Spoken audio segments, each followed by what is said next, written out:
Hello there. It is once again time to talk about the monthly games lineup coming from PlayStation Plus to all of its members. Yes, I said all of its members. You don't need a special subscription. If you have PlayStation Plus, you get this benefit. Each month, PlayStation throws a few games to us PlayStation Plus users, and we can claim them and keep them in our library as long as we have the subscription. You do not need to install them right away. You can just claim them, and they sit in the background in your library. When you're ready, you can install them and play them. As long as you have the PlayStation Plus membership, you're good to go. I recommend you claim them every month. They're not always going to be games you want to play today or right now, or maybe ever, but they're good to have just in case you're ever feeling like playing a random game. It's good to have a big selection of them. So these are coming out on June 3rd, and I'm here to talk about it. So first up, we got a sports game, NBA 2K25. I'll admit right up front, I'm not a big sports game player. I just play some driving games. Once in a while, I'll pick up hockey. I've tried some sports games recently, like MLB The Show, and it was so complex. I was terrible at it, and I just got lost really quickly. Same thing for like MotoGP. That's a really tough game. I don't watch the NBA, but I understand why these games are important and why you might like them. Number one, they look really good. Also, it sounds like it's got a great soundtrack.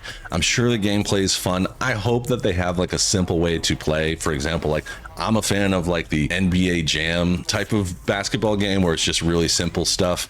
It's probably good. You know, IGN did rate it as a 7, and player ratings were lower than that, but that's understandable. They were 5.8. I feel like this is the type of game where, because of the way sports works, they have to make a new game every year to update the roster, to add teams, to remove teams, to move people around, all that stuff. I don't really agree with that process. I kind of think that they should make these games like every 3 years, and every year you get a patch that changes it to update to the newest roster or whatever. That's just my opinion. I think it's kind of fleecing us players if you're making a new game every year and don't change anything other than the roster and add a couple of new gameplay options. But anyway, this is not my fight. I don't have a dog in that fight because I don't play NBA 2K.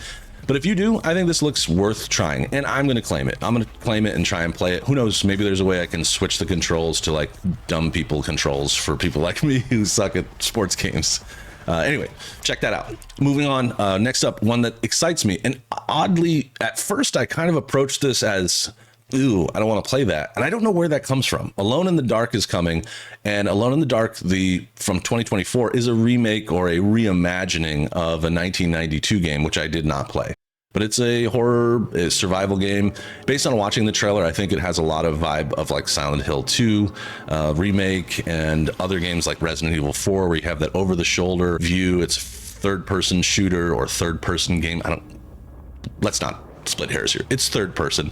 And it's got kind of mediocre reviews. 6 from IGN, 6.8 from players.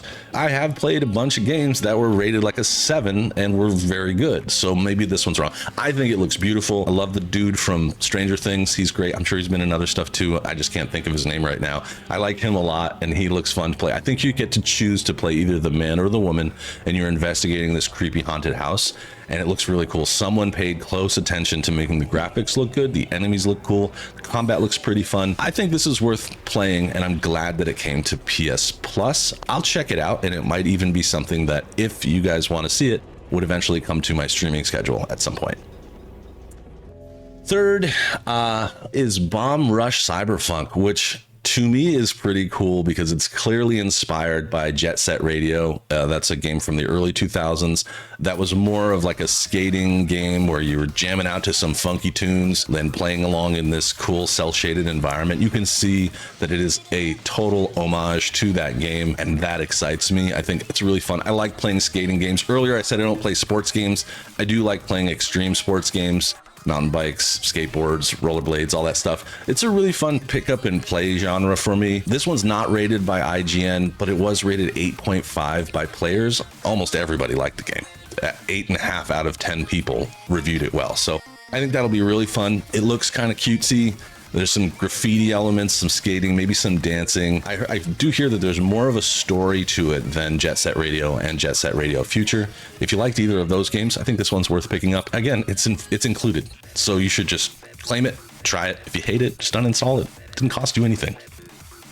Finally, Last and kind of least for me personally, but I'm not judging you if you're excited about this, Destiny 2 The Final Shape, which is an expansion for Destiny 2 that apparently, from what I understand, I'm not a big Destiny 2 player. This closes out the plot line that they've been building over like the last 6 or 7 years, and it's supposedly very good. IGN rates it a 9. Players almost matched that with an 8.9. Destiny 2's fun to play for a while. It's pretty. It's got great graphics, great gameplay, cool weapons, cool magic, arguably one of the most confusing RPG setups in the gaming world. It can be a very complex game. I actually heard someone say Destiny 2 is one of the best games in its class, but it's also 12 of the worst games in its class. And I find that to be hilarious, and I totally get it. They're basically saying it's really great. It just has a bunch of elements that we don't like about it. This one looks cool. The main villain, I think his or her name is the Witness. Really cool looking character, and looks like the story is going to kind of center around your team going through this, like, I think you're in the body of a god or something, like some sort of celestial being. I don't know. It looks really fun. For me, Destiny got tiring quickly. I suffered from fatigue very quickly because it's more or less running around having these epic fights, which are fun, collecting weapons, upgrading them, messing with this really confusing RPG system, having some magic. There's storyline there, but I never really got deeply into it. I'm not a big proponent of MMO, which I think is what you would call Destiny, where it's just online and you're just fighting through season after season after season and getting little glimpses of the storyline. You know me, I'm a third-person solo storyline campaign player, so I'm not the right person to ask about it. But if IGN and the people who use IGN to write reviews, other gamers, if they're correct, then this expansion pack is probably really good and really worth playing if you like Destiny 2. So speaking of if you like it, let me know in the comments which ones you're going to choose, which ones you're going to claim. I really recommend you just claim them all. It's benefit of your subscription anyway. If any one of these stands out to you as really exciting or really lame, let me know. I'm always interested in your feelings on this topic. At this point, I hope that my easygoing review of what's coming in June has helped you. And if you're not subscribed already, I hope you consider doing so. Also, don't forget to headshot that like button on the way out. See you next time.